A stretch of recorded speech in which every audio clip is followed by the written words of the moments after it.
Okay, we'll continue from what we did last time. We did an introduction into Venn diagram last time. Okay, and today we will do more. The purpose of our lesson today, first one, is we will construct Venn diagram. The simple one, construct simple Venn diagram.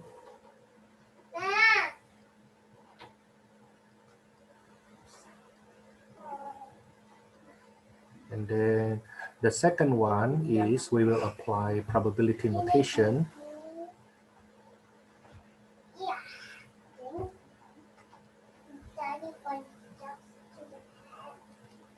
And of course, compute the probability. Compute probability.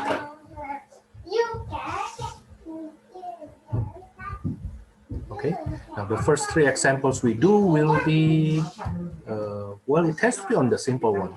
Okay, but I will do one example and I would like you to do two after that. Okay, and then we will go on with a three circles Venn diagram. Okay, let's start with this one. A group chosen for a medical study in the college contains 70 participants. So this is the number of people in the universe, the number of people in the sample space, that's 70, with 24 smokers among them. So let's denote that with smokers, the number of smokers is 24. Now, there are 36 female participants. The number of female is 36. And five of these females smoke. Okay, so the notation will be the number of female and smokers. Okay. Oh, by the way, let me remind you again that whatever example I use in my class, please do not interpret that as if I'm going against certain group or in support of certain group. Okay, I myself not smoker, but I have no problem at all with somebody smoking. Okay, I have no problem whatsoever with any female smoking. So please don't think that I use this example to corner or to say something bad about any group of people. No, not at all, not at all. Okay, not at all. Okay, now first one, construct Venn diagram. So every time we do Venn diagram, always have a rectangle. Okay, always have a rectangle. Always start with a rectangle. Now, in this group here, we have two categories. First one, the category of female. Now, of course, everything outside of female will be not female. Okay, so the first group is the group of female. Yeah, for purpose of simplicity, I will just use binary in my class, but that's for purpose of simplicity. So female and outside of female will be male. Now the other circle will be smokers.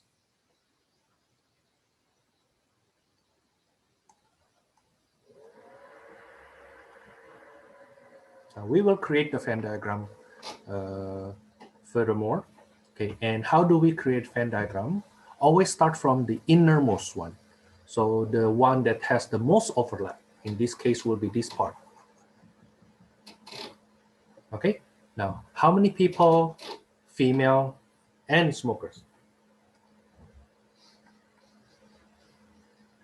How many people are female and smokers?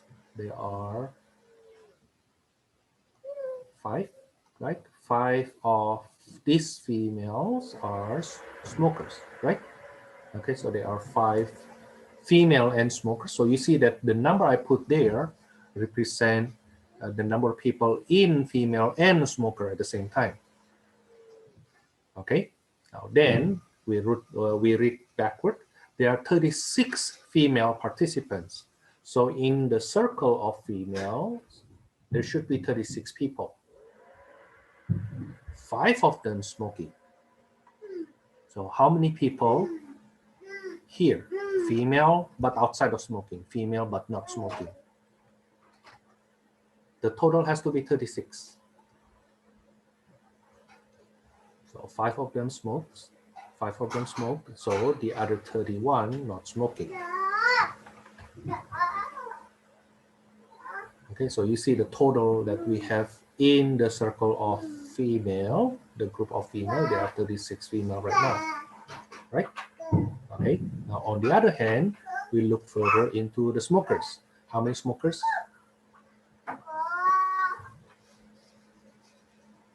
We have 24 smokers, right?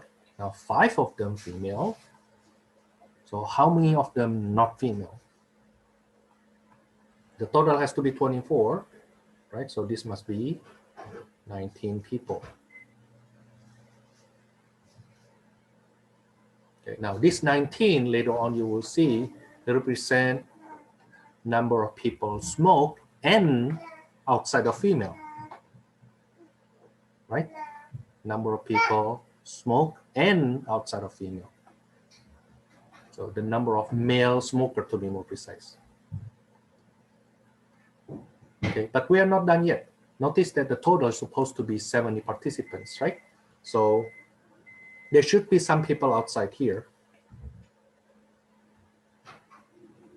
Those who are outside of female and not smoking. Okay, outside of female and not smoking. So let's see how many people we have so far. We have 31 plus 5 plus 19 plus question mark is equals to 70. So how many people should be there? It's 55 plus question mark equals to 70. So there must be 70 minus 55. That's 15 people.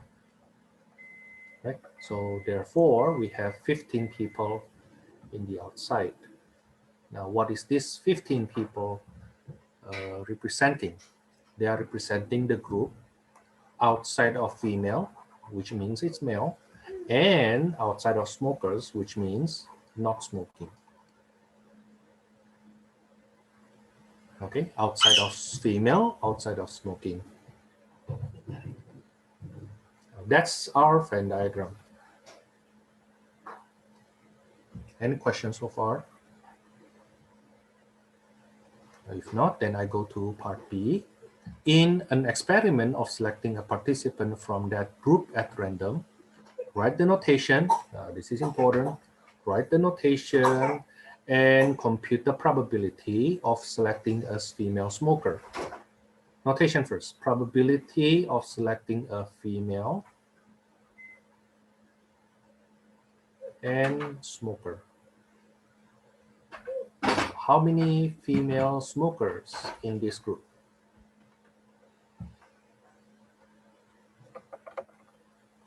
Female and smokers in this group. There are 5 over. Now you select from the whole group, right? So there are 70 people possibly selected. 5 of them female and smoking. Okay. Now from here, then either you reduce that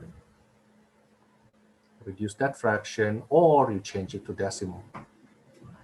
Okay. Any questions so far?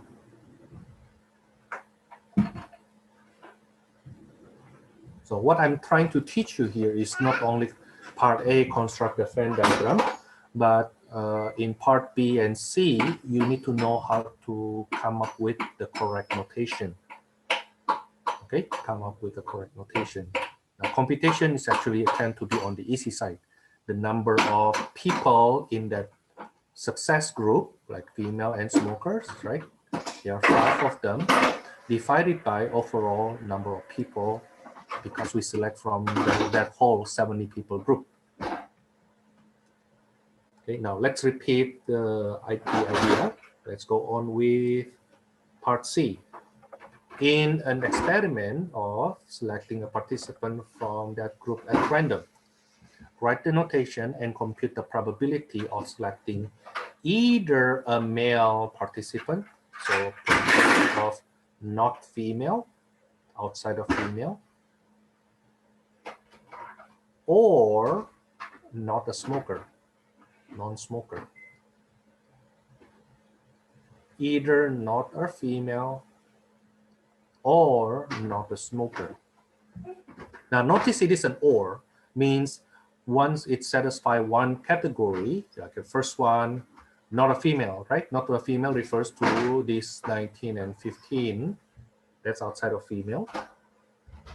Okay. And outside of smoker, which refers to this outside of smoker.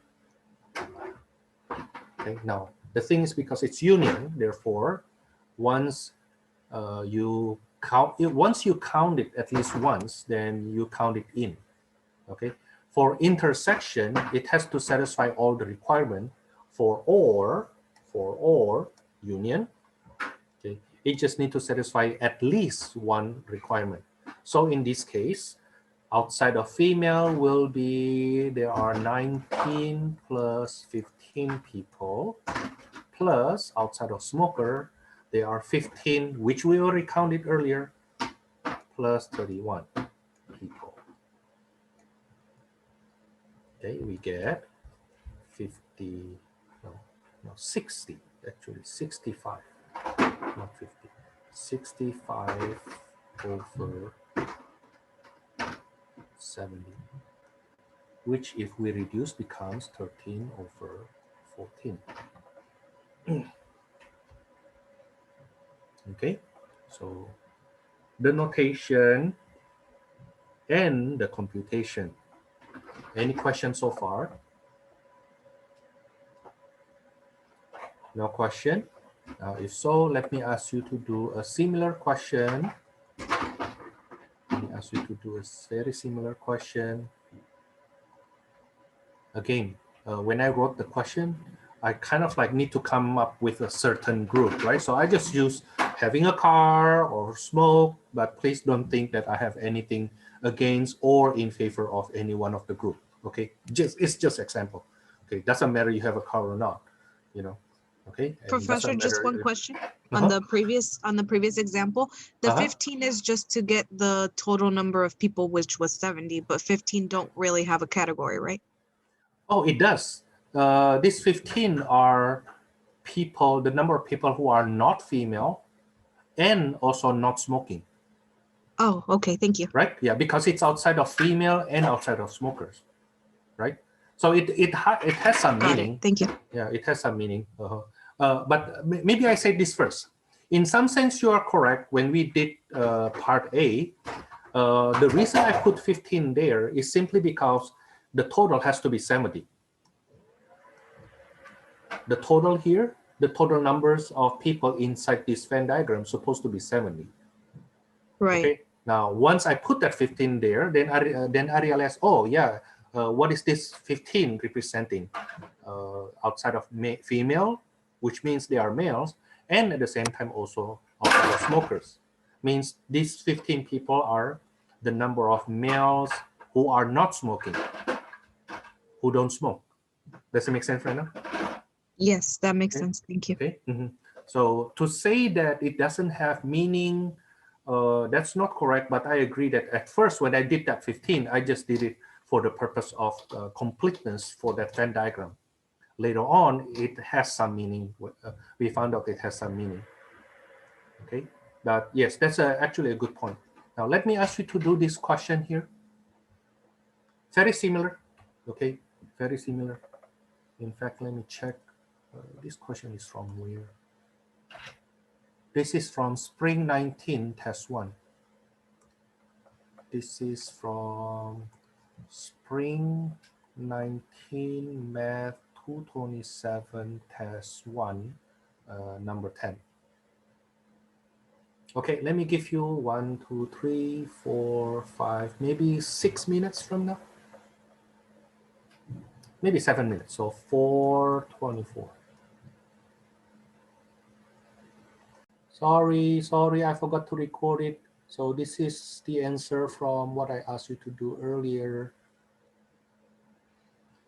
And then we have another example here. This is from Spring 20. This is from Spring 20 Math 227 Test 1, number 10. Yeah, I modified the question a little bit for this number 10. Okay, Quick question, Professor. Yes. For that example, number 10, the fractions are your correct answers? Yes, you can leave it in fraction because we cannot reduce that anymore in this case, right? You can also make it decimal because I didn't specifically say I want you to write it in decimal or if I want you to write it in fraction. So either way is okay. Okay, thank you. Yeah, okay. Yeah, sorry, I forgot to continue recording that earlier. So we were working on the next question here. This is from, I think this is from fall 18 again, fall 18. Let me write it not too far. Give me a second. This is from fall 18. This is fall 18 math 227 test 1, number 12. And we did part A and part B, and I forgot to record it earlier. Let me ask you guys to do part C. Okay, what are the numbers I need to add for part C? Probability of A union B. 6 and 7. A union. Oh. Union, or. So it's either in A or in B. Now, because it is an or means as long as it satisfies one of them, you just need to satisfy one of them. It's an or, right? So either it is in A or it is in B, you will count them. Therefore, how many elements in A? It's an or. So 17 plus 6 plus 7 plus 2 plus the one in B. They are 6 plus 7, which we already counted earlier, plus 4 plus 3.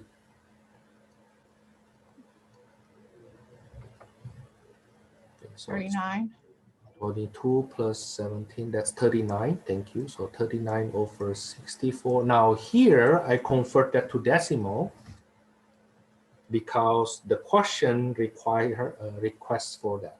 0.60938. Yeah, because of this, leave your answer in decimal, right? Okay.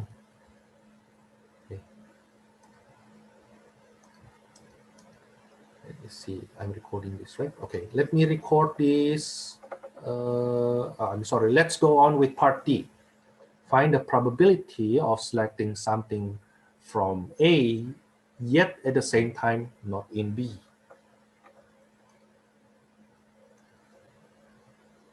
In A, but not in B.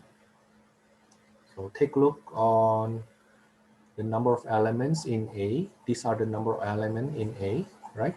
All of these here.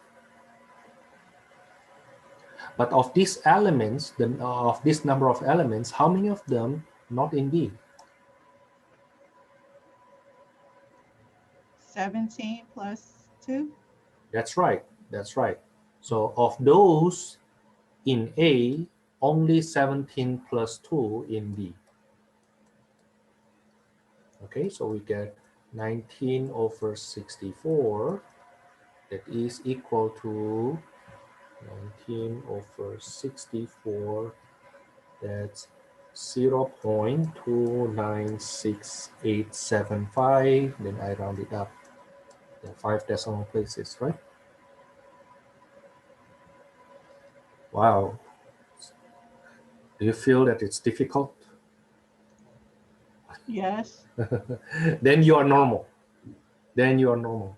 Most students, not all, I admit, not all, but most students, like to the point of like 80, 90, 85% students in my class, when it comes to these three circles, together with the notations, we have this difficulty because we usually have issue with this word and, which means has to satisfy both, as opposed to or, which means it just need to satisfy either one of them. Okay. remember the word and means it has to satisfy both or needs to satisfy either one. I think in the last time I used the illustration of marrying somebody rich or nice, right? I think even in my lecture, I'd use this illustration, which is a real case, a real situation. I mentioned that before. When I was like 13 or 14 years old, my mom asked me what kind of lady, what kind of girl I want to marry. If you watch my lecture, then I believe I make that illustration. I mean, it is an illustration, but it actually happened. It actually happened. My mom, out of nowhere, when I was 13, 14 years old, I was in middle school. She was driving. She was driving me to school, and suddenly she asked me that question, Thomas, what kind of girl you want to marry? I was like, what? I mean, I was rolling my eyes. It's like, she always say, you don't date anybody while you still eat my rice. That's the saying back in Indonesia. While you still depend on me, while you still use my money, okay, you don't use my money for dating. Basically, that's her point. So when she suddenly asked me that question, I was like, what happened with her? But at that time, I kind of like fastly, like really quick answer. I want someone who is cute, of course, and nice, and smart. Let me write it down. Cute, nice, smart, and rich. Okay. When I say these four requirements, cute and nice and smart and rich, my mom's the one rolling her eyes. And I was like, Mom, well, you asked me that question and I answered it. Why you roll your eyes? Right? It's like you asked me a question and I answered that with my honesty from basically my reflex, and you look down on me. It's just like as if that's a wrong answer, you know. Now, I remember that incident very, very well because I learned something really big that day. My mom said this, you want someone cute, but look at your face. Your face is so random. I was like, well, I'm your son, I get it from you. And then she said, you got it from your dad. No, and then, nice. No, you are not nice, Thomas. You always talk back. It's like, but mom, well, see, I told you, you always talk back. You always need to make comment for whatever I say, my mom said. It's like, you're smart. No, you are not so smart. Well, you are above average, but that's because I make you study hard, right? But you yourself is not that smart, okay? And we are definitely not rich. I come from very poor family, by the way. Very, very poor, very poor. So when I say cute and nice and smart and rich, my mom rolled her eyes, telling me, Thomas, you are neither one of these, but you expect someone like that. It's like speaking about a fair life, right? Life is so fair, but you want to marry somebody who has all these nice uh, ingredients, nice characteristics, but you yourself don't have any of them except just a little bit above average when it comes to being smart. Okay, she rolled her eyes and it's like, so mom, what's your point? Why then you bring us into this conversation? I was not really unhappy. It's not about me being unhappy at the time. It's more about me being curious that why all of a sudden, after all many years that she kept on telling us not to date, not to date, not to date, while we are still living under her roof, still eating her rice, basically while still depending on her, all of a sudden she talks about dating a girl, and she make this point, very strong point. She makes this, you want someone cute, you want someone nice, you want someone smart, you want someone rich. Before you want a person, a lady like that, you need to be one first. So instead of asking for someone nice to be your girlfriend, how about you being someone nice first? Instead of asking for someone smart to be your girlfriend, how about you being someone smart first? Okay. You are not cute, Thomas, but at least when you dress up nicely. Okay. You are not rich, but you can work hard so that you can provide. And honestly, I remember that so well, such that I brought it up again many years after I graduated my high school. She said that's actually the time, Thomas. She said to me that she learned it at church. So they have like women's how to say that women's group at my church, and through their discussion at what time, at what age a teenage should be equipped with this mindset. So she said at that time I learned it from my church that. You're supposed to be asked this question, prepare your mind with this. Okay, and I really appreciate her doing that. It really changed my mindset. Instead of wondering uh, who or who will love me, instead of having that question, change it to be, am I lovable? No, even though it seems to be like being just love, being having a dating, the impact is actually quite big in my life. The impact becomes like this. Instead of asking who or how I will get scholarship, I can go to school and pay less, right? Uh, how about making myself attractive to those people who give scholarship? Okay, instead of demanding other people to satisfy my requirement, how about me making myself to satisfy their requirement first? You know, basically that's what. So in the next couple years, my training at home is basically focused on this.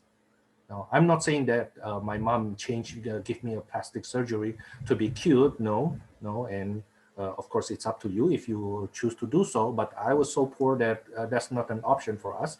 But at least my mom keep on emphasizing, Thomas, when you go out from home, make sure you look at yourself at the mirror and see if your appearance is acceptable. Okay, you don't need to dress up like your friends, but you need to dress up for other people to see you and consider you to be mature. Okay, like at your age, like that. And that's what I learned at the time. Okay, now fast forward, I still have that at the back of my mind. I want someone cute and nice and smart and rich. Of course, my mom said that even if you find a lady, a girl that is cute, nice, smart, and rich, which is not really a big set. It's there are a lot of cute people. Okay, cute ladies. There are a lot of nice people, but intersection will not be as big anymore. Now, the intersection of these four groups will come up with a very, very little group. Okay, now my mom said this, even if you can find these girls who are cute, nice, smart, and rich, what makes you think they will actually look at you at all? I mean, they won't even be attracted to you, Thomas. They won't even look at you. Why? Because you don't satisfy your own requirement on them. Okay, so before that time comes, try to transform yourself to be somebody attractive for other people, instead of you try to get the attention of those people. Okay, now of course I try my best to find someone cute and nice and smart and rich, but then after some time I know I still don't make it. Then I change my requirement. Instead of cute and nice and smart and rich, I make it cute or smart or nice or rich. Now, once I make it union, it's an or, within 6 months, I date somebody. So what happened is once I change it to union, okay, the set becomes a lot larger if instead of a lot smaller. Okay. Well, anyway, that's the life lesson I get from my mom. I share it with you as like just to show you what kind of life lesson I get from my parents. You know, my mom is not an easy person to satisfy. I'm not saying that she is bad. You know, she's a really good mom, of course, right? She trains me very, very well. I have today mainly because of my mom first, then my dad. You know, but using that as an illustration, I hope it helps to differentiate the word, the operation and, which is intersection, the operation or, which is union. Okay, now let's do 3 more questions from here. Okay. Probability of in B or not in C. So out of 64, how many elements in B? So these are the one in B, right? Or, now because it's or, then as long as it is shaded at least once, you count it in. Outside of C are this guy, this guy, this guy, this guy. So in B, they are 6 plus 4 plus 7 plus 3 plus the one outside of C that we have not counted, 10 plus 17. That will give us a total of 20, 30, 47 over 64. In decimal, that will be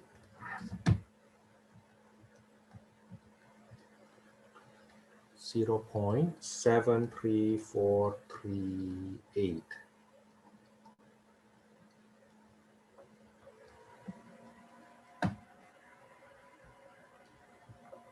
Part F, probability of not B and not C.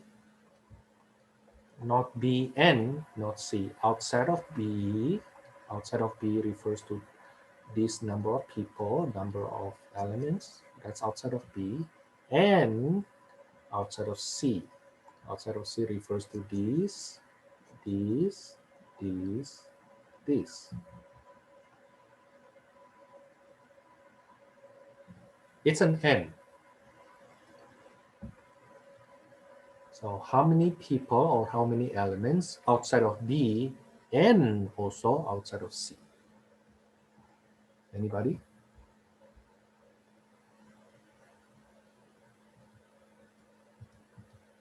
The one double shaded, right? Because it's an N. That's 10 plus 17 over 64.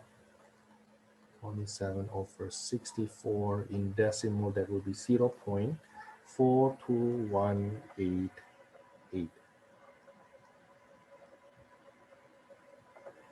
Now, the last one before I ask you to do this problem again in other problems, in other examples.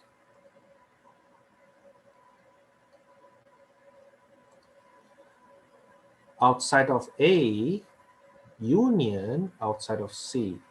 Outside of A refers to outside of A, these are the number of elements outside of A, or outside of C. Outside of C refers to this guy, this guy, this guy, this guy. But that's a union, not an intersection. Remember, intersection, it has to be double shaded. Union has to be at least shaded once. Then it will be outside of A are 10 plus 15 plus 3 plus 4. Those are the one outside of A, plus those not counted yet for being outside of C. 10 counted, plus 17 not counted yet, plus 6 not counted yet, plus 4, but 4 already counted. what will this be?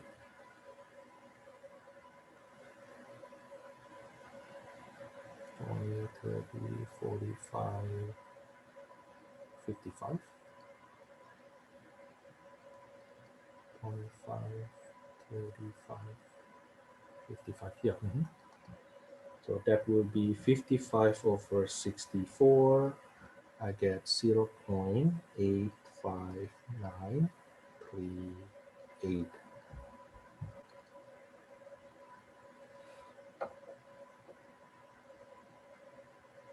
Okay. What is the color in here? You know what? Later on, when I save that, it will be outside. So let me move something. Let me move these.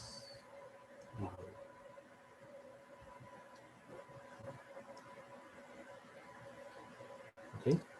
Now let me ask you to do one problem, a similar problem, of course. This time, let me take it from the one from spring 19.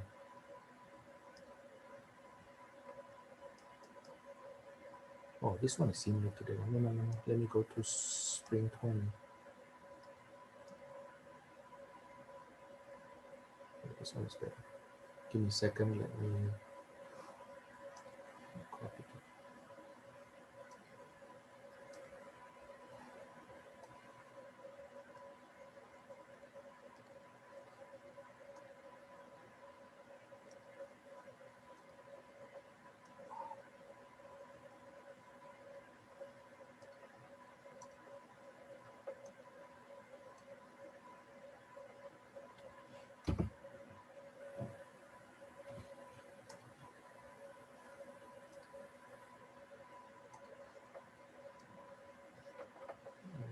Ask you to do this one problem here.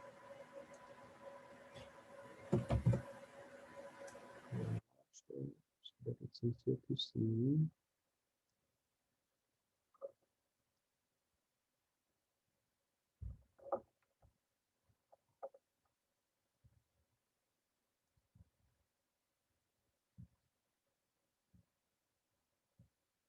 I think this is good enough. Okay, I hope you can see that.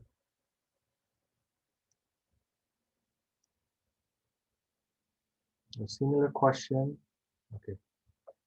Let me ask you to do this problem. Let's find out first how many elements we have in this Venn diagram. So probability, the number of elements in the sample space, the number of elements in this Venn diagram will be 23 plus 7 plus 16 plus 10 plus 5 plus 14 plus 3 plus 22.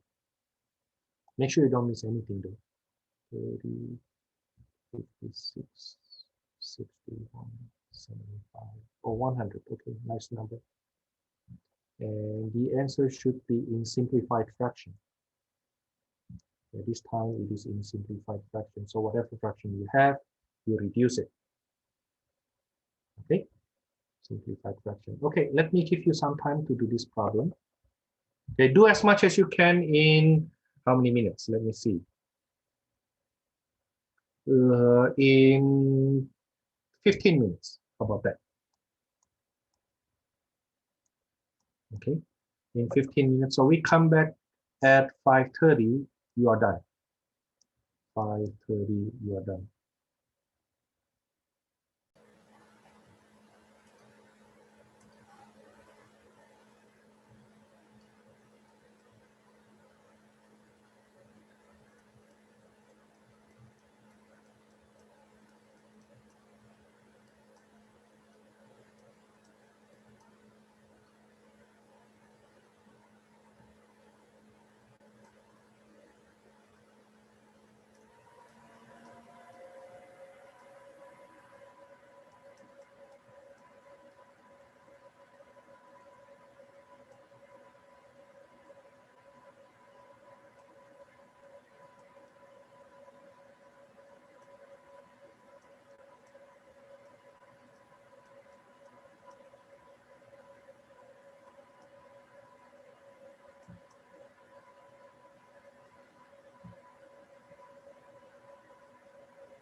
92. Okay.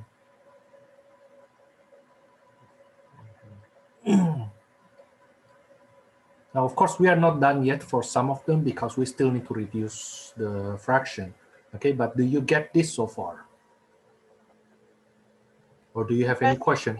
Yeah, can you just verbally explain E? Part E, okay. Yeah, So that one too. yeah, so part E, let's see, that's inside of B, so I get this, right? Or outside of C refers to this guy, this guy, this guy, this guy. Okay. But the 10 and 14 are already counted. So I just need to add 23 and 16, not counted yet. Yeah, I hope I add them correctly though.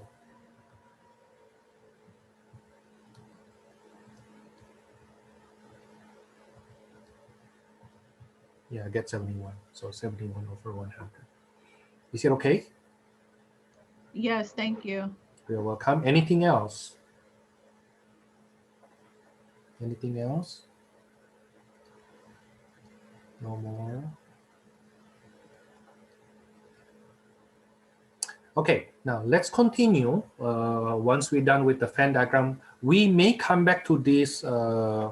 I was actually hoping we can come back to this later on today, but there's a chance that we don't have time, so we have to do it on Wednesday. Let's go on to the other case, probability with contingency table. Now, what is a contingency table? Contingency table looks like this. Let me show you.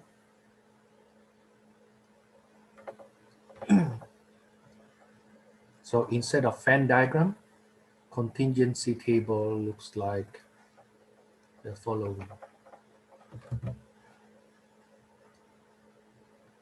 It looks like this. This is what we call contingency table. So we have one category and another category. So for example, what does this 21 mean?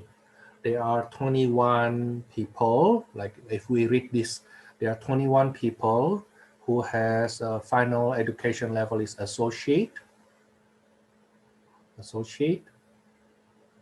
and currently smoking. Okay, that's the 21. So that 21 refers to this 21 here refers to the number of people who has associate degrees as their final education level and currently smoking, currently a smoker. That's what it means. Okay, now what I want you to do is to do this first. Now, basically, every time you get a contingency table, what you need to do is to add the columns and the rows first. So for example, I need you to add this, add this, add this, and also add the rows, add these, add these, and then add these. For the final answer, you will put, after that, then you add this also, get this one here. Okay, so let me ask you to copy that contingency table first, and then add them. Okay, let me give you maybe 3 minutes to do so. Copy and then add. I will do that also so that you can check. There's a chance that the number is actually not correct. I don't think the total is 150.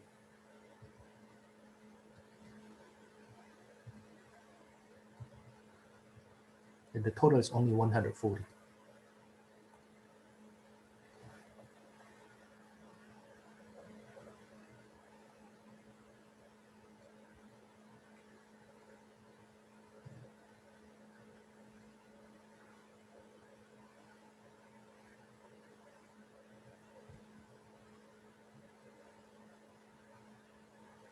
The following contingency table describes the distribution of smoking status of 140 participants based on their final education levels. First, find the total of each column and row.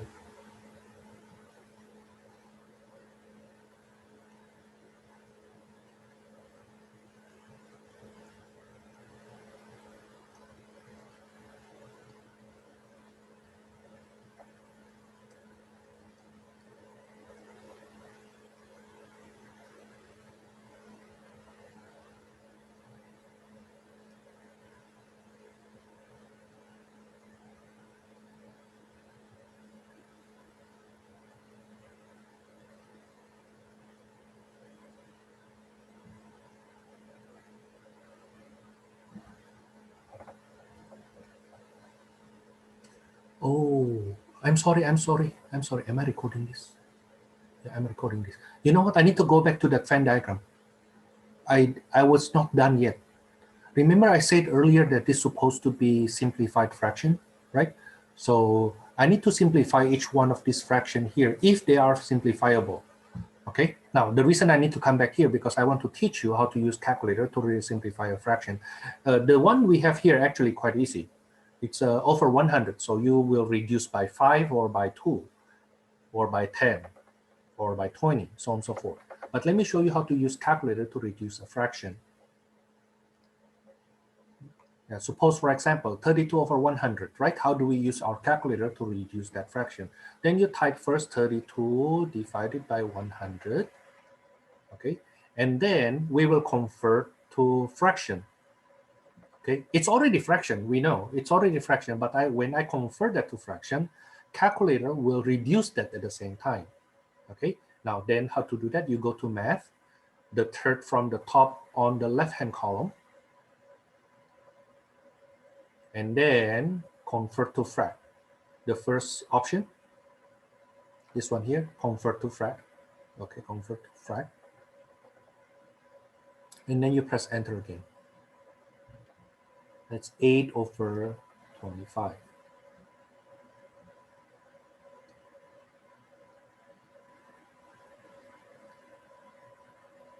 Okay, now 12 over 100, both of them multiple of 100, right?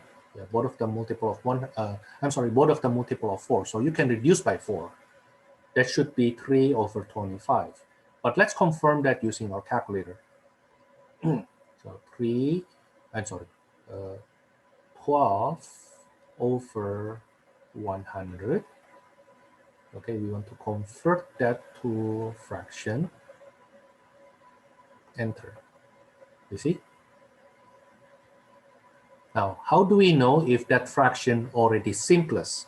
When you ask calculator to reduce that, the way we did earlier, 61 over 100, convert to fraction, it will give you same result, which means that fraction already simplest. Okay, so this I simplify to 3 over 25. This is simplest. You will see this is also simplest. This is also simplest. 45 over 100, of course, we can reduce by 5, right? 92 over 100, I think we can reduce by 4. That's 23 over 25. Yeah, but if you don't want to think too hard, then you can use your calculator that way earlier. Okay, now that's for the Venn diagram. I forgot to address that though, but I try to do it after we are done with this question because I want to show you how to use calculator to reduce our fraction. Now continue with that contingency table. I hope you are done with this. Let me enlarge that a little bit. I hope you are done with this. Okay, adding them. Now then you see we have 140 elements to choose from. 140 elements to choose from. Now then part A. If a participant is randomly selected from that group, find the notation, write the notation and find the probability of selecting a non-smoker. Probability, a non-smoker means currently not a smoker. Notation first. A non-smoker, currently not a smoker. This is the notation. Okay, currently not smoker. Now, in other words, in this case, it will be the one outside. Oh, why do I erase that? It will be the one outside of currently smoking. Now, the one outside of currently smoking are this guy, never smoked or smoked before. Okay. So we can use this. This is equal to 37, that's the one never smoked, plus 58, that's the one smoked before, but currently not smoking anymore, over 140. Okay, this will be 95 over 140. Let me use my calculator to reduce that. Am I at this mode? So 95 over 140. Convert to fraction. That's 19 over 28.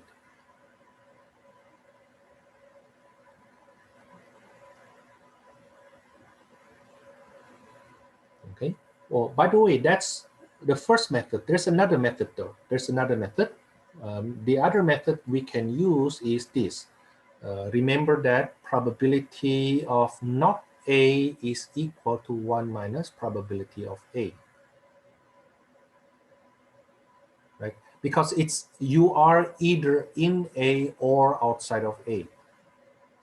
Cannot be both, cannot be neither. Okay, so the probability of currently not smoking can be seen as 1 minus probability that currently smoking. That is 1 minus 45 over 140.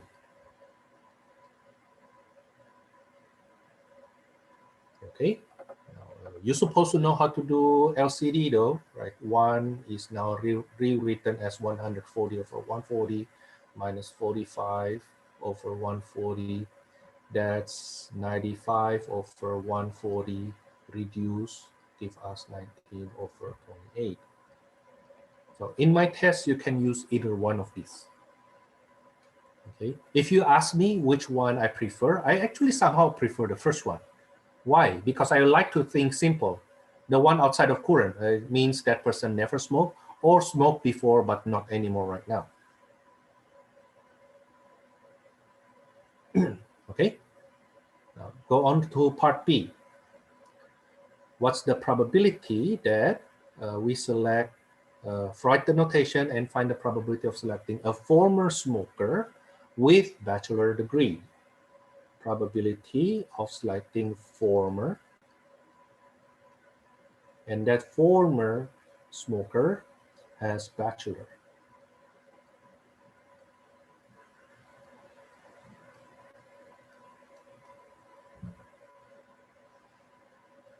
Former smoker, so former smoker that has bachelor.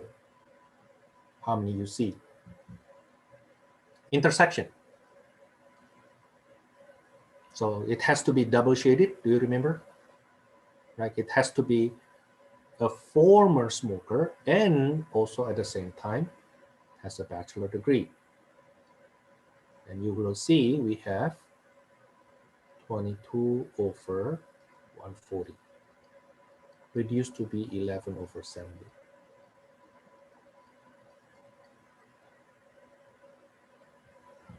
Okay.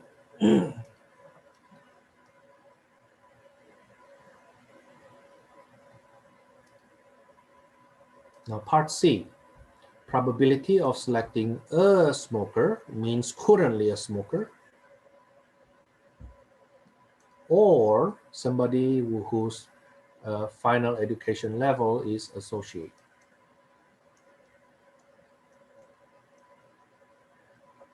It's an or. So currently smoker or has final education associate. Because it's an or, then as long as we highlight that once, it satisfies one of the requirements, you count it in. So here we will have 11 plus 21 plus 16 plus 15 plus 9. Don't double count that 21. Don't double count that 21. If I add these, I get 32 plus 40, that's 72. That's 72 over 140. Reduced by 4, that's 18 over 35. Now that's the first method. Remember, for union, okay, as long as it satisfies one of the requirements, you can count it in. But there's a second method. The second method to do this is the following. Notice that when I add 11, 21, and 16, when I add 11, 21, 16, we get this sum, 48, right? We get that 48. When we add 15 plus 21 plus 9, we get this 45. So we can actually do the following. The probability of current or associate, we can say that's 48 plus 45, but do you notice that in this 48 and 45, we have 21 counted twice. 21 is counted in this row, it's included in that 48, and also included in that 45. So that 21 is double counted, right? We can only count it once. So if it was double counted, we will need to subtract that once such that it's only counted once. And you will see we come up with the same result this way.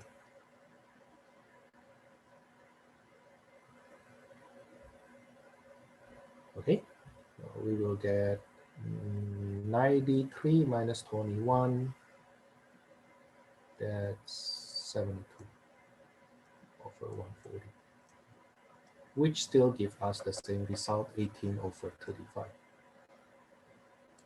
when we reduce it.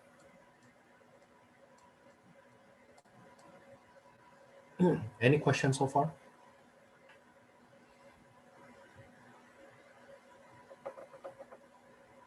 Now, the second method later on bring us to what we call inclusion-exclusion formula. But let's leave that for later.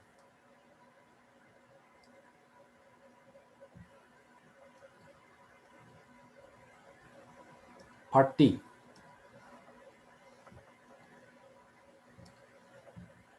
Write the notation and find the probability of selecting a high school graduate,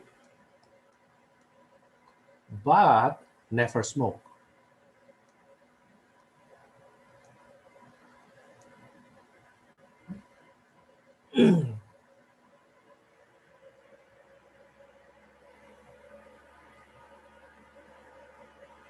High school graduate, but never smoke. How many of them?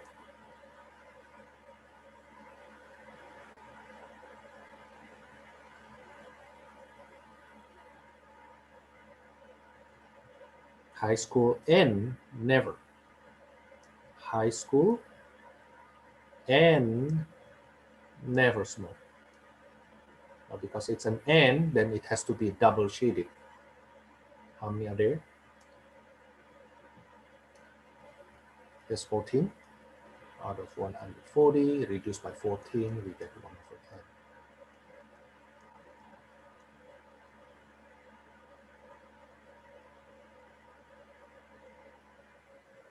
10. And finally, part E, probability of a former smoker,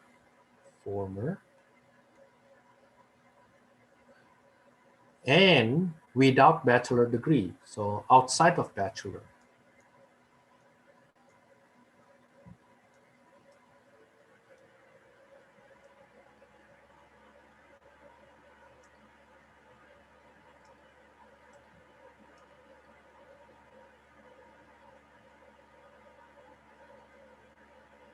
Former smoker refers to this, that's former smoker, but the one outside of bachelor. outside of bachelor refers to this guy and this guy. Okay, so we have 20 plus 16 over 140. That's 36 over 140 reduced by 4, reduced by 4.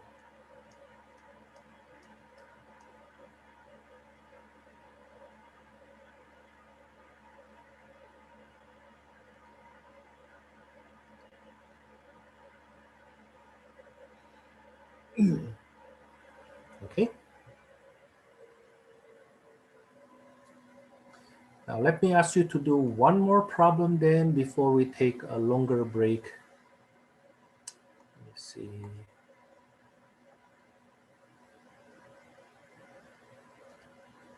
There's another one.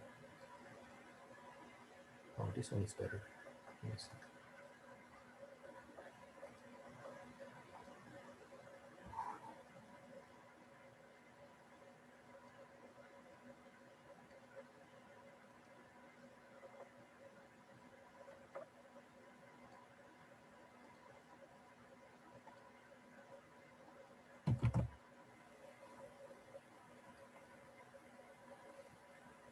Okay, this time you will leave your answer in 4 decimal places. In decimal and in 4 decimal places. Of course, this requires you to do the summation first. You add these columns, add these rows, and then you add this last row here and make sure the one last column here also add up to the same number. Okay, now let me ask you to copy that first. Copy this table and add as much as you can. And then try to do maybe the first ABC. Do the ABC first. Okay, so do this and this. That means you need to copy the table and then do part A, part B, part C. Don't forget you need to do the notation. Okay, together with this and 10 minutes break. Let's come back at 6:10.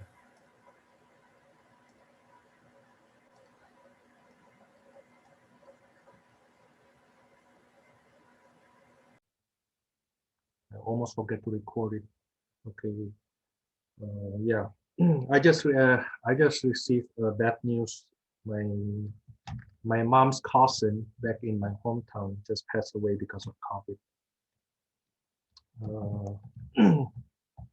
And the sad thing is that's the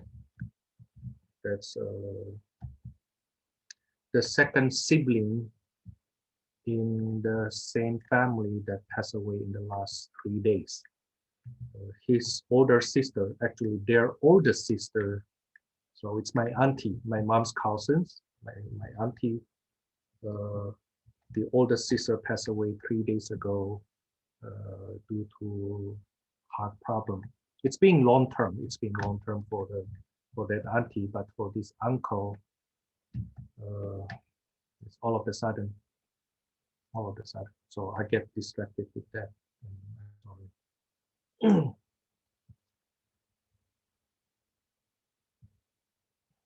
This is 65 here.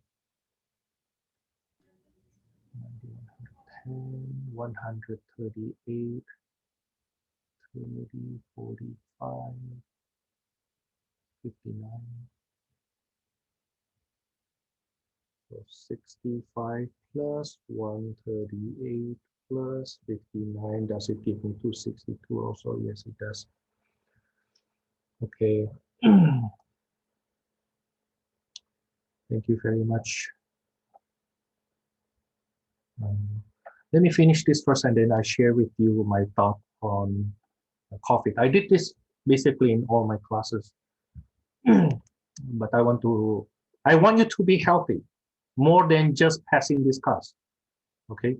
So let me finish this question first and then I share with you what I do and what I do to me, my wife, my children, and my in-laws when they are still here, at least because they live in my home, then they more or less listen to me when I told them to do what. Okay. Probability for non-expert level, probability of expert but not. Okay. Method, the complement point of view, that's 1 minus probability of expert. This is one way to do this. So that's 1 minus 81 over 262. I use my calculator.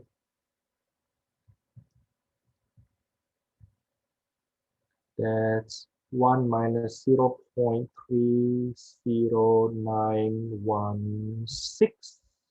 That is 0.69084.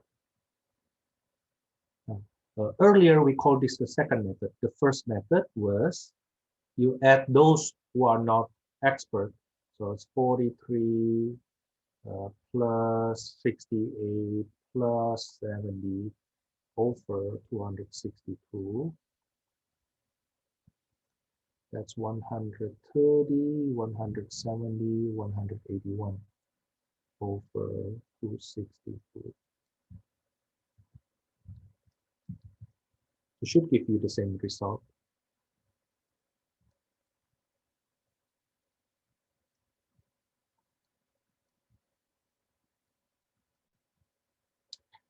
To be honest with you, the uncle who passed away just a couple hours ago, he's not that close to me.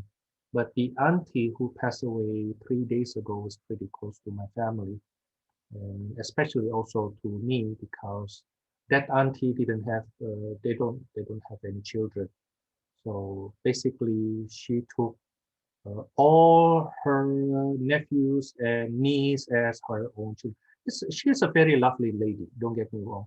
I mean, it's like a really lovely lady, very likable person everywhere she goes, you know. And I can say I'm actually still in the grieving period. But this is just like, I was struck because this family actually coming from a pretty well, how to say that, pretty wealthy family, pretty rich. Yeah, this family is pretty rich. Put it this way, they are so rich they have a mall, not just a shopping center. No, they have a mall.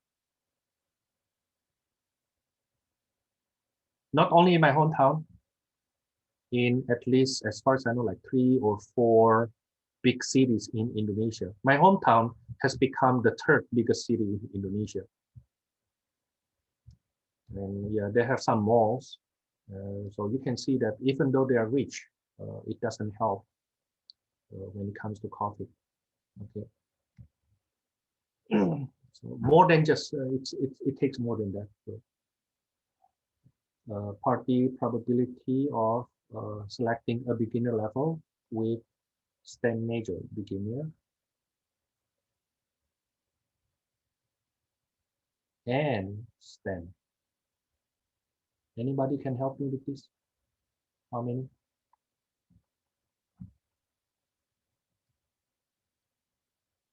Beginner and STEM, there are 7 people, right, out of 262. So in decimal, that would be 0.02672.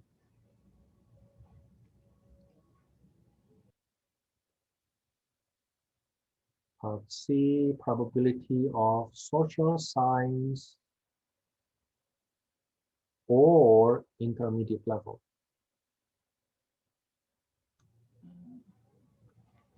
138 plus 11 plus 21. 138 plus 11 plus 21, that will do. So basically you get this guy here, which gives us 138 plus this guy and this guy. Yes, that's right. That's right. Okay. But that's not the only way to do that though. Let's see. I don't know why you have no sound, but apparently other students respond to me. So maybe you need to turn up your volume. Well, I guess if you don't hear me, you won't hear me. Hold on, let me reply to the chat. Give me a second. Let me reply to the chat.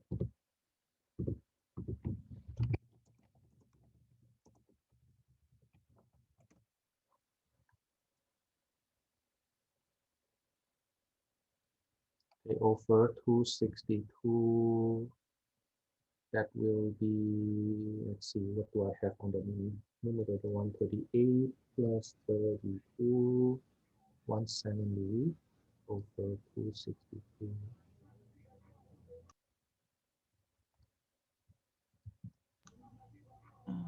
It's 0.64885.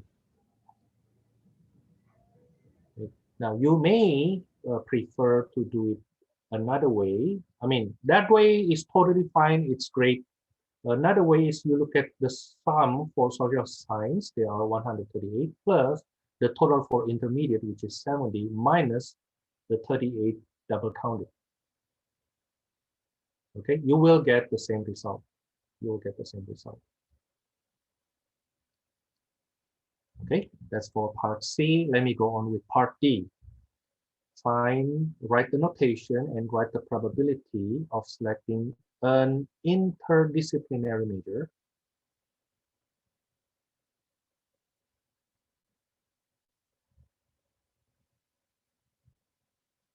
outside of no expertise. Interdisciplinary major. Okay, outside of no expertise.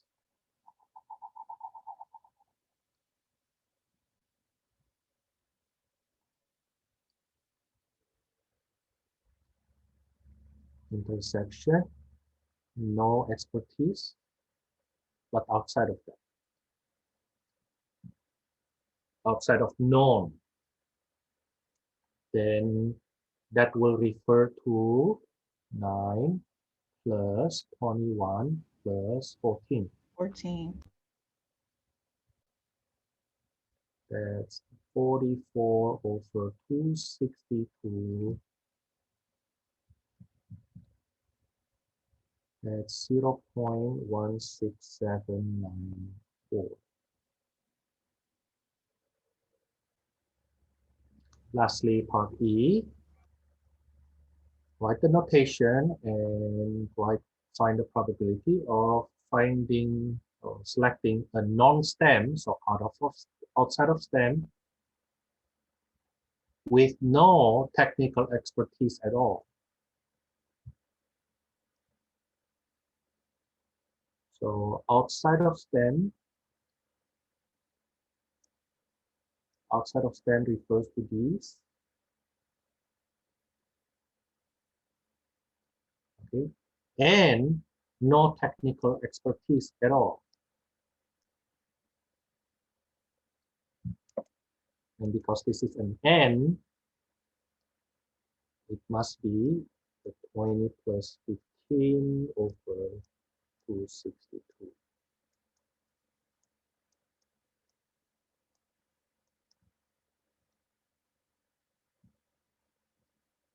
That is 0.13359.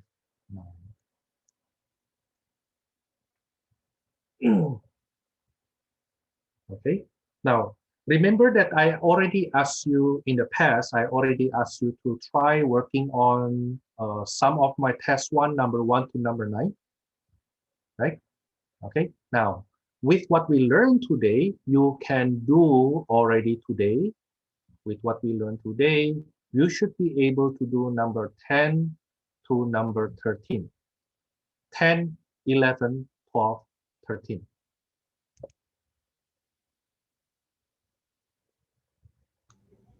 Okay, 13 up to E. A, B, C, D, E. There are 3 more questions. G, G, H, I that you cannot do yet for that number 13. Like this number 13 here. Okay, we still have more. We have more.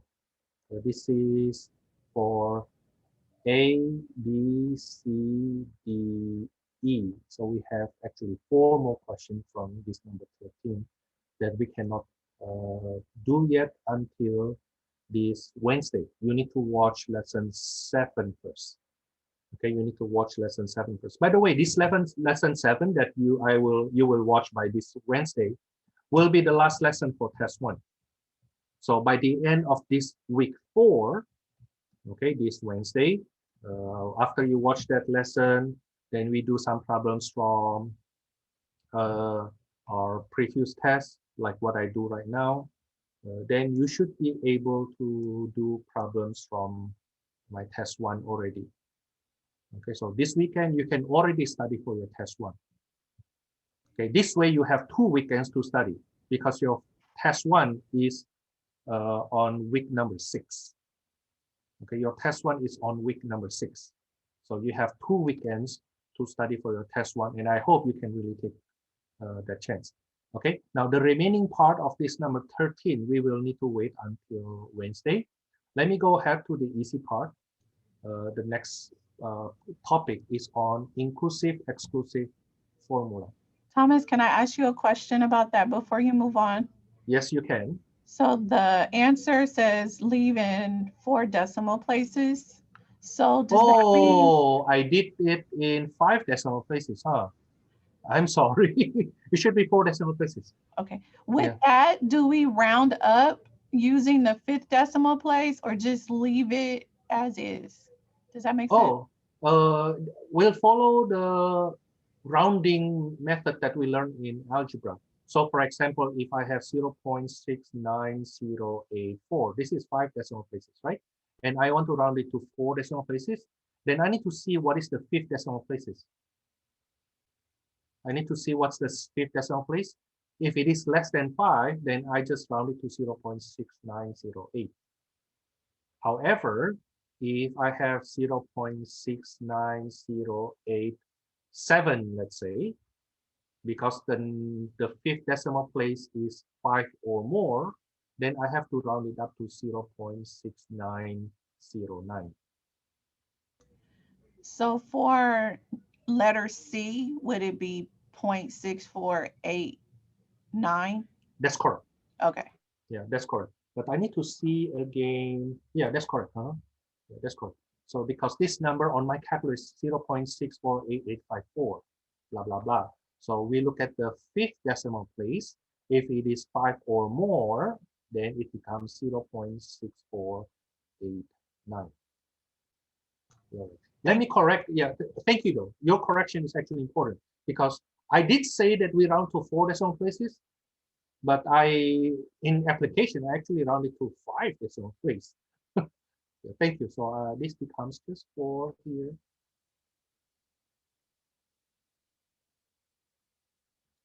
If I round it to 2 decimal place. Okay, and then this is up to 7. This becomes 9.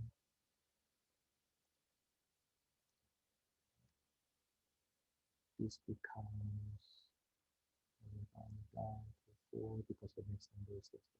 Now this one becomes 1336, right? This becomes 1336.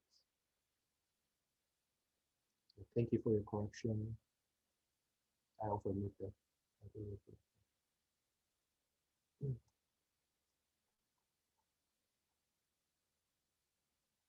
I really hope that by me teaching you the lecture already online, I mean already on YouTube, that you can watch a lot earlier, and going over my old test. I hope then your old test, your test 1 will be very good.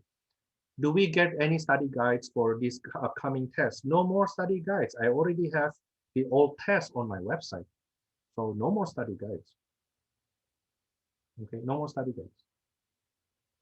Okay, instead of giving you study guides, I give you the actual old test, which is supposed to be better, right? Okay, so you have a feeling of what my test supposed to look like. Okay, yeah, of course, don't expect the same number though. Okay, expect different numbers. Now then, yeah, so let me go on with the later part. Let me erase this to create misunderstanding. So inclusive exclusive formula. Our textbook call this general addition formula. And a lot of elementary statistic textbook call it this way. They call that general addition formula.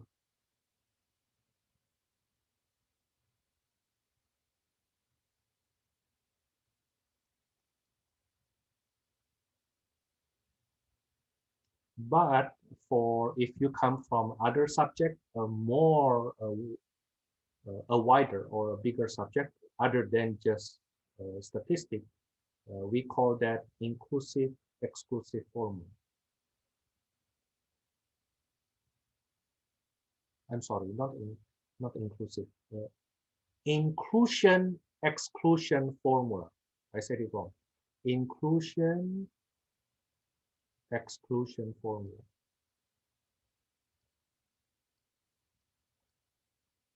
So I may use different name than our textbook, but they are just the same. Okay, what it says is the following: probability of the union of A and B is equal to probability of A plus probability of B minus probability of D intersection. Okay. After this, we will do a couple examples with numbers, but let me explain to you first why the formula looks like that. And more importantly, why I kind of insist on introduce that using the phrase inclusion exclusion formula. Okay, why I want to use that. Okay, the general addition formula is totally fine. You can call it that way. Don't worry about it. Okay, but I use inclusion exclusion formula for this reason. Okay, what this says is the following. Suppose I have A union B. Let's say this is A and this is B. The union looks like glasses, right? This is the union. This is the union.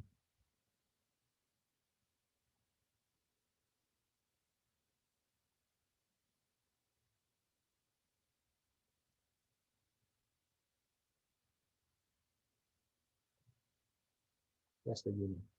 Now, this formula says the following. The union of these two sets is the same to the probability of the union is equal to the probability of set A, the probability of set A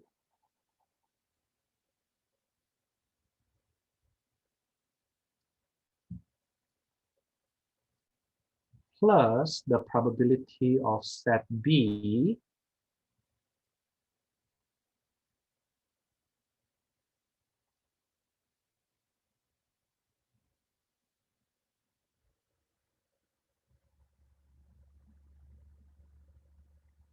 but you notice that the intersection is counted twice.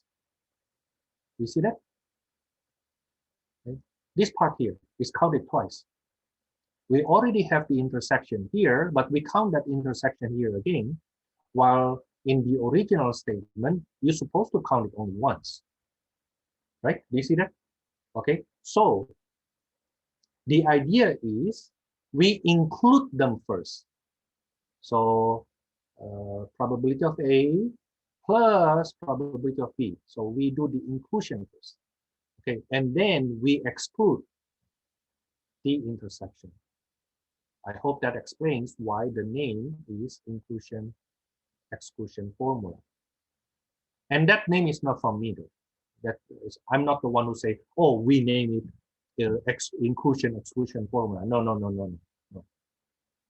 Okay, I just think that that name actually reflects what actually happened in the formula. Okay, so we have probability of set A plus probability of set B minus the probability of intersection, which was double counted.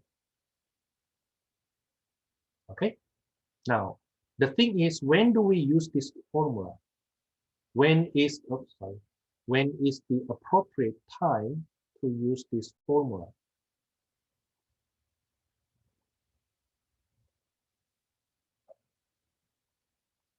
This formula is always true. This formula is always true.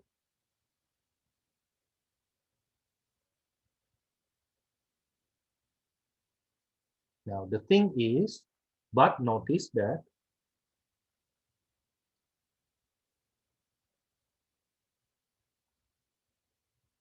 we have computed probability of union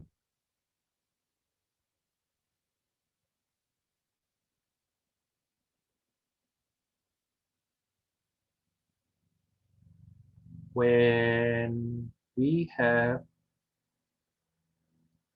given Venn diagram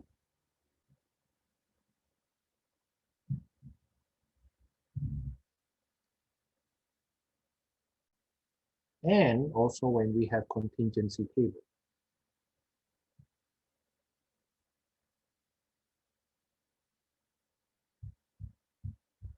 In other words, we don't need this. In other words,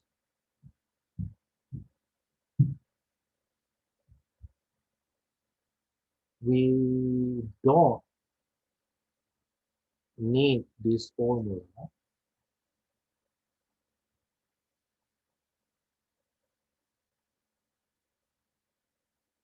to compute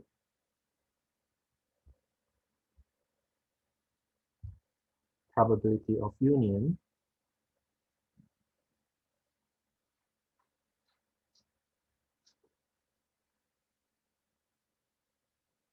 when we have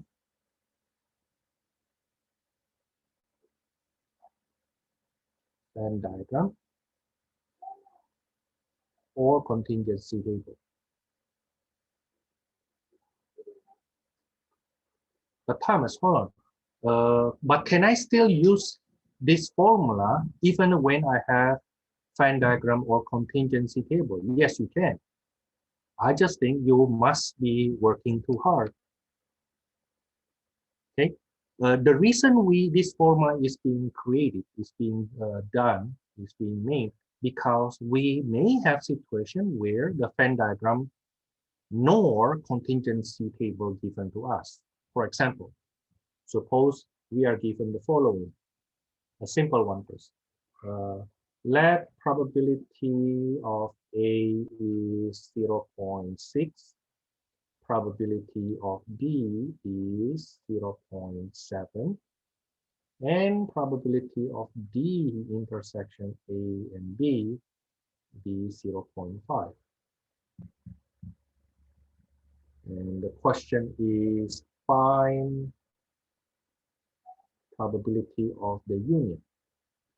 So you see in this question, we don't have Venn diagram, we don't have contingency table, but we have the components for that union. Right? Now in this case, this is the time we use that formula. So solution, write the formula first. Probability of A or B equals to probability of A plus probability of B minus probability of D intersection. Write the formula first, and then you plug in numbers. Probability of A union B is equal to 0.6 plus 0.7 minus 0.5.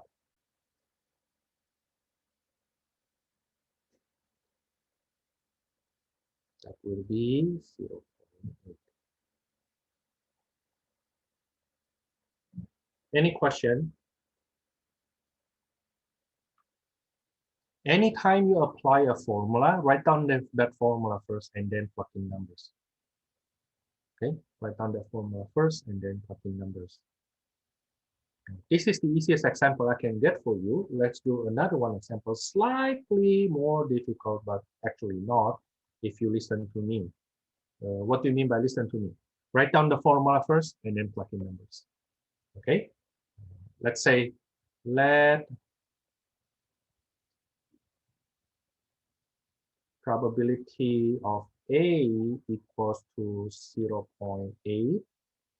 Probability of B is 0.7. The probability of A or B is, let's say, 0.9. The question is find the probability of intersection.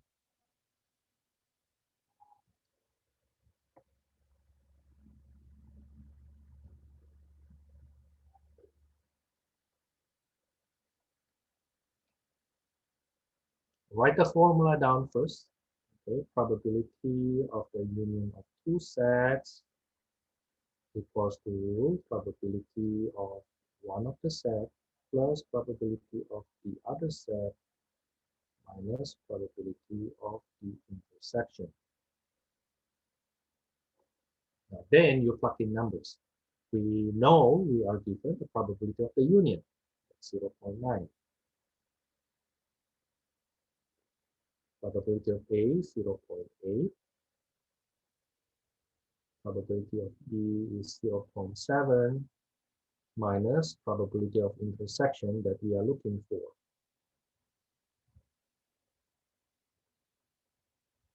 Then we solve this equation. 0.9 equals to 1.5 minus probability of A intercept B. Okay, so I add to the other side probability of D intersection equal to 1.5, subtract the other side 0.9. So probability of D intersection is equal to 0.6.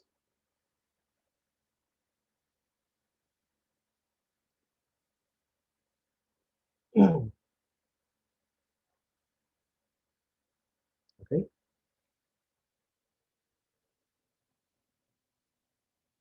As I remember, this inclusion-exclusion formula always appear in my question number 14 in my recent previous test one. I think in the last 3 years, maybe, I think in the last 2 or 3 years, then my number 14 is always about this. Okay, so to conclude that you at this point,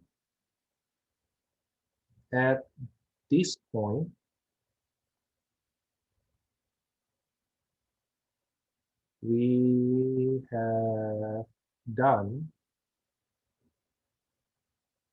most problems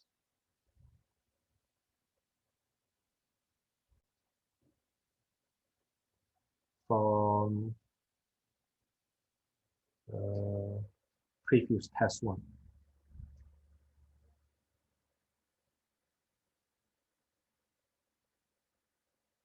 Most problems, typical problems from my previous test ones.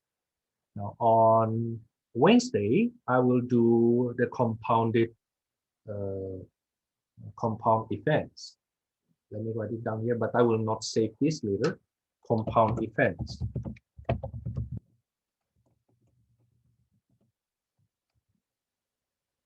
What is compound event, Thomas? More complicated. More complicated. Let's say the following.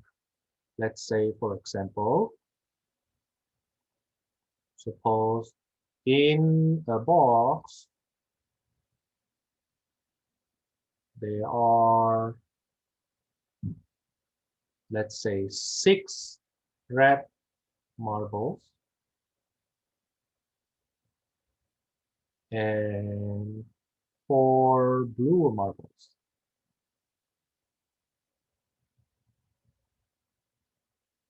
Now, what we did before, we select one marble. We select one marble, right? And then let's say find the probability of selecting one red marble. Maybe we write that down. If we select one marble at random,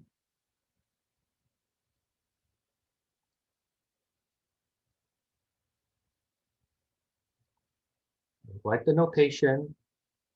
Write the notation.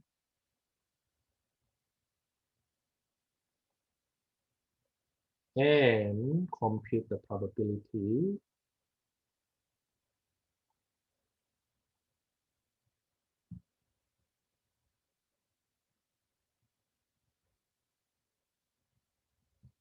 of selecting a red marble.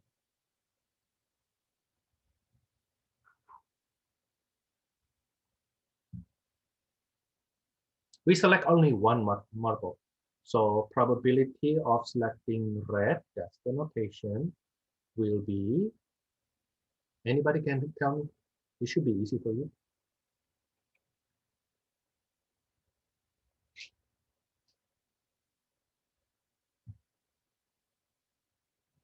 How many marbles do we have? How many marbles do we select from? There's 10 marbles. Okay, and then how many of them red? 6. So the probability will be 6/10 or in decimal 0.6. So we learned that already before. Now suppose we change this question this way. If we select 2 different marbles at random, instead of only one, we want to select 2 different marbles at random. Now, when we say different marbles means the marble that we already selected, we cannot select anymore. Okay, find the probability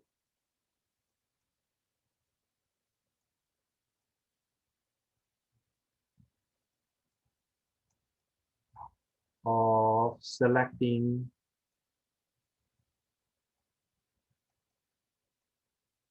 two red marbles.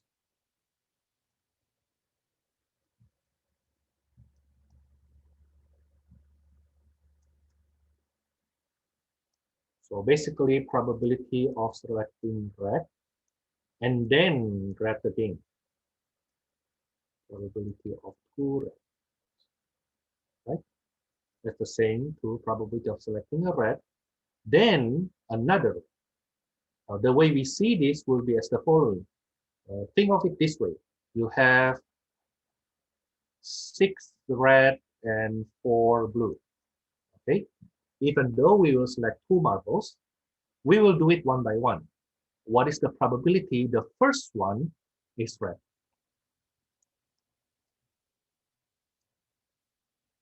The probability the first one is red is 6/10, right?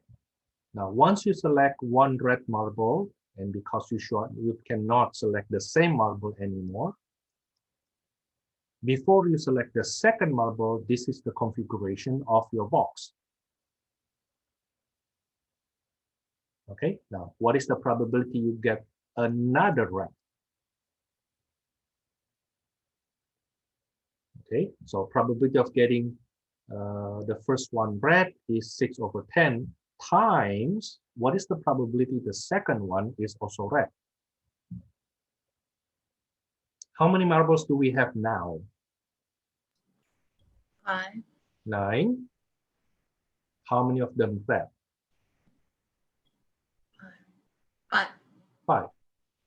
So the probability of getting 2 reds will be 30/90, which is reducing by 30, that's 1/3. Okay, or if you make it into decimal, that will be 0.33333 if you write it in decimal.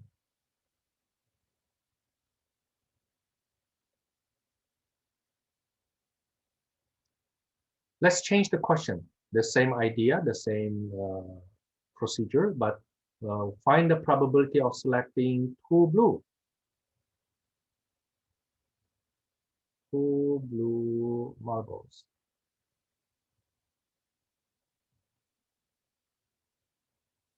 The notation will be 2 blue, but for us to get 2 blues, we will do it twice. What is the probability to get the first one is blue, and then after that, get another blue for the second selection.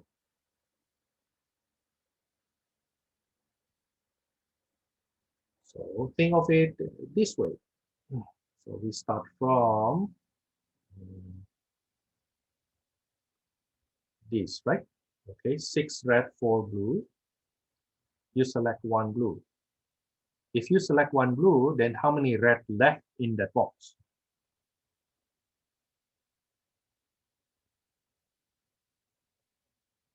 If you select blue, you will still have 6 red in the box, but only 3 blue. Now then select another 1 blue. Okay. Now then, what is the probability the first one is blue?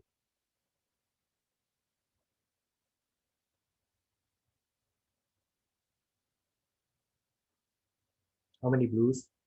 There are 4 out of 10 times. After you take that 1 blue marbles out, then you have only 3 blue marbles left out of 9. So probability of getting blue again, it will be 3 over 9. That is 12 over 90. I think we can reduce that by 6.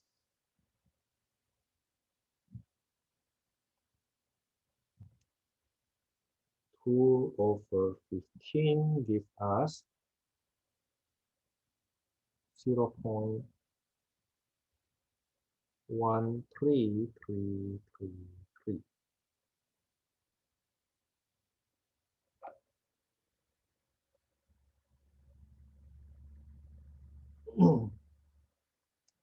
Okay, last one. I promise you this is the last one. About selecting probability. If we select 2 blue, selecting 2 marbles, what is the probability of selecting red first, then blue?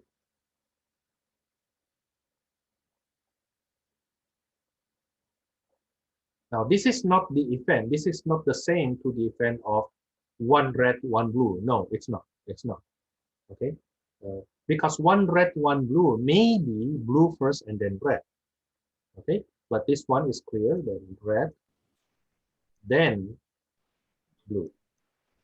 Wait, you're saying that it has to be in that order, right? Yes, it has to be in this order. Okay.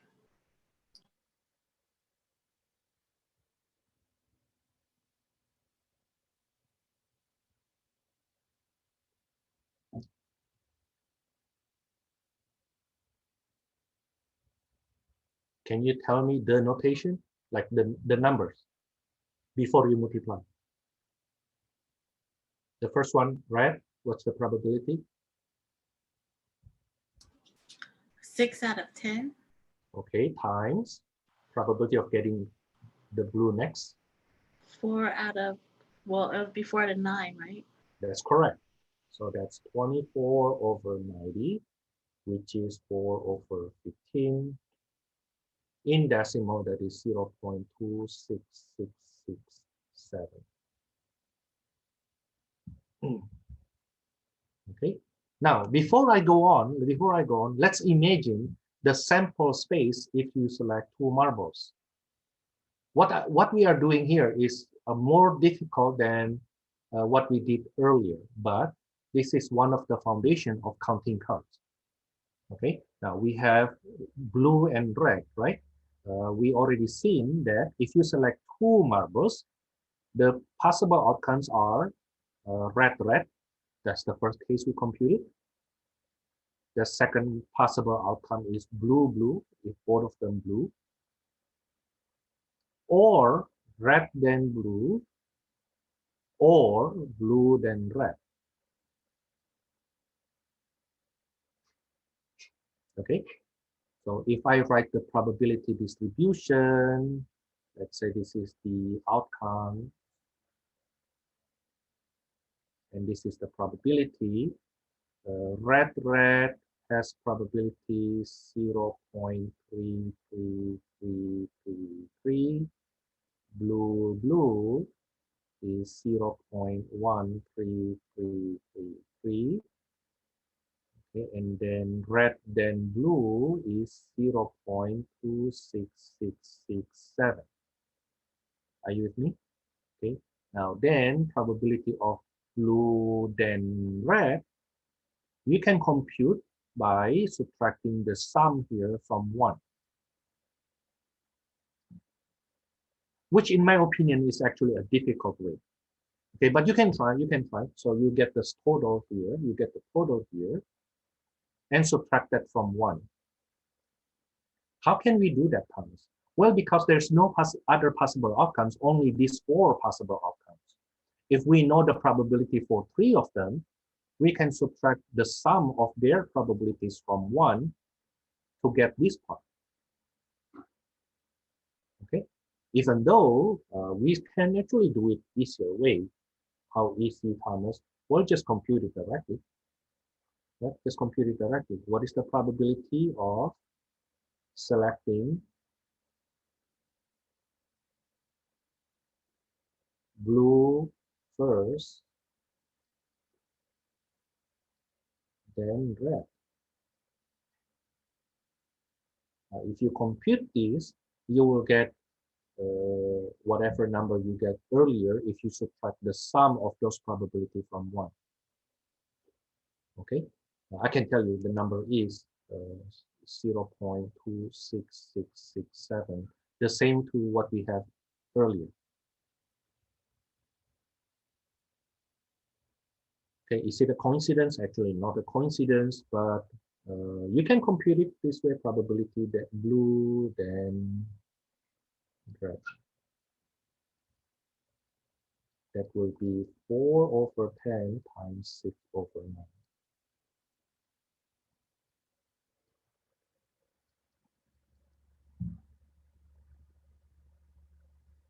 Now, the thing is, distinguish these 2 events, the blue then red, red then blue, and the probability of 1 red,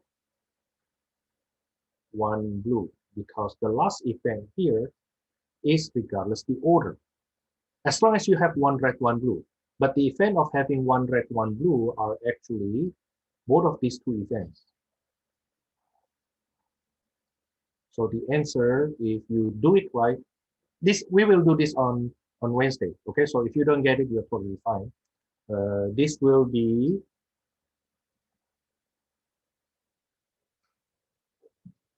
0.53334.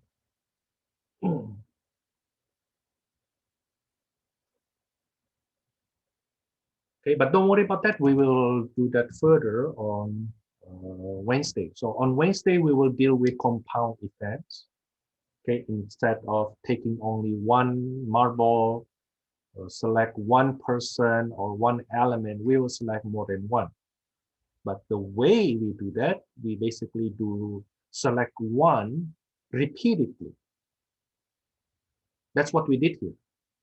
Okay, we select one repeatedly. Okay, now I will stop here. Then please make sure you watch lesson 7 before Wednesday. Okay, and please set up your time such that you can start working on my old test ones during this weekend.